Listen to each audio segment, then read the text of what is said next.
നമസ്കാരം. എല്ലാ പ്രിയപ്പെട്ടവർക്കും നല്ലൊരു ദിവസം ആശംസിക്കുന്നു. തുഷാരൻ ബ്ലോഗ്സ് ഇന്ന് എത്തിയിരിക്കുന്നത് ചെറിയൊരു കാര്യം അറിയിക്കാൻ വേണ്ടിയിട്ടാണ്. നമ്മൾ വീട്ടാവശ്യത്തിന് വേണ്ടി ഞങ്ങൾ താറാവിനെ വളർത്തിയ ഒരു കാര്യം ഒന്ന് അറിയിക്കാമല്ലോ എന്ന് കരുതി. 10 താറാവ് കുഞ്ഞുങ്ങളെയാണ് ഞങ്ങൾ മൃഗാശുപത്രി ത്രൂ വാങ്ങിച്ചത്, ഞങ്ങൾക്ക് കിട്ടിയത്.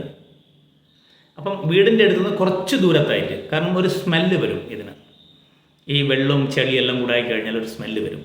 വീടിൻ്റെ അടുത്ത് നിന്ന് കുറച്ച് ദൂരത്തായിട്ട് അതിനുവേണ്ടി കുറച്ച് സ്ഥലം നമ്മൾ പാകപ്പെടുത്തിയെടുത്തു. ഏകദേശം ഒരു 1.5 സെൻറ്റ് സ്ഥലം.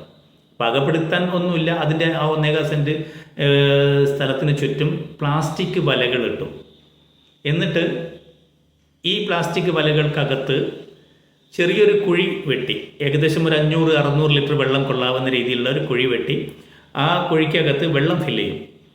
എന്നിട്ട് പകൽ സമയങ്ങളിൽ ഈ താറാവ് കുഞ്ഞുങ്ങളെ ഈ വലയ്ക്കുള്ളിലേക്ക് തുറന്നു വിട്ടേക്കും. അപ്പം അവർക്ക് ഭക്ഷണം കഴിക്കാം. ഭക്ഷണം നമ്മൾ എന്താണോ അവർക്ക് അനുവദിച്ച ഭക്ഷണങ്ങളെല്ലാം കൊടുക്കണം.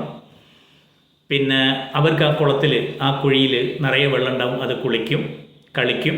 അങ്ങനെ അവർ പെട്ടെന്നാണ് ഇതിൻ്റെ വളർച്ച. ഡെയിലി വെള്ളം മാറ്റണം. ഡെയിലി വെള്ളം മാറ്റിയിട്ടില്ലെങ്കിൽ ഒരു സ്മെല്ല് വരും, ഭയങ്കര സ്മെല്ലാണ് വരിക. വെള്ളം ഇങ്ങനെ മാറ്റി കൊടുക്കണം ഡെയിലി. അങ്ങനെ പെട്ടെന്നാണ് ഇത് വളരുന്നത്. ഏകദേശം ഒരു വർഷത്തിൽ 300 മുട്ടയോളം നല്ല ഇനം താറാവാണെങ്കിൽ നമുക്ക് കിട്ടും.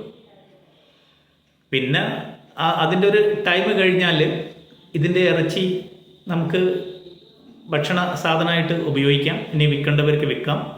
കോഴിമുട്ടയേക്കാൾ വില കൂടുതലാണ് താറാവ് മുട്ടയ്ക്ക്. വില മാത്രമല്ല, പോഷക ഗുണങ്ങളും താറാവ് മുട്ടയിൽ അധികമുണ്ട് എന്ന് പറയപ്പെടുന്നുണ്ട്. ഇത് എന്നാലും കോഴിയെ വളർത്തുന്നതിനേക്കാൾ എത്രയോ ലാഭകരവും എളുപ്പമാണ് ഈ താറാവ് കൃഷി ചെയ്യുക എന്ന് പറഞ്ഞാൽ. ഇങ്ങനെ നമ്മളൊരു കുഴി കുത്തണം, കുറച്ച് വെള്ളമൊക്കെ സംഭരിച്ച് വെച്ചിട്ട് ആ വെള്ളം ഡെയിലി ഒന്ന് മാറ്റി ഒന്ന് വൃത്തിയാക്കി കഴിഞ്ഞാൽ ഏറ്റവും നല്ലൊരു, വളരെ സമയമുള്ള ആളുകളൊക്കെ ആണെങ്കിൽ ഇത് വ്യാവസായിക അടിസ്ഥാനത്തിലെല്ലാം ചെയ്യാം. ഞങ്ങൾ ചെയ്തത് ഞങ്ങളെ വീട്ടാവശ്യത്തിന് വേണ്ടി മാത്രമാണ്.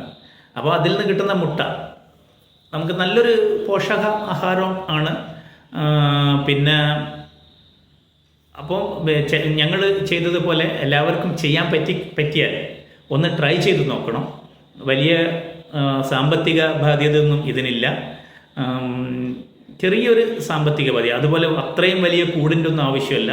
ഈ വലയിട്ട് കഴിഞ്ഞാൽ അതിൻ്റെ അകത്ത് അത്യാവശ്യം നല്ല ഒരു ഇങ്ങനെ നായകളോ കുറുക്കനോ ഒന്നും കടക്കാതിരിക്കാനുള്ള ഒരു ചെറിയൊരു കൂട് വേണം. പകൽ മുഴുവൻ ഇത് തുറന്ന് വിട്ടേക്കാം. പിന്നെ അതിന് വേണ്ട ഭക്ഷണം, നല്ലോണം ഭക്ഷണം കഴിക്കും താറാവുകൾ. ഭക്ഷണം ഫുള്ളായിട്ട് കൊടുക്കണം, അതിന് നമുക്ക് ഗുണമുണ്ടാവും. എന്തായാലും ഞാൻ വീഡിയോ ഇതിനകത്ത് പോസ്റ്റ് ചെയ്യുന്നുണ്ട്, എല്ലാവരും ഒന്ന് കാണുക, ട്രൈ ചെയ്യാം. ഓക്കെ, നമസ്തേ.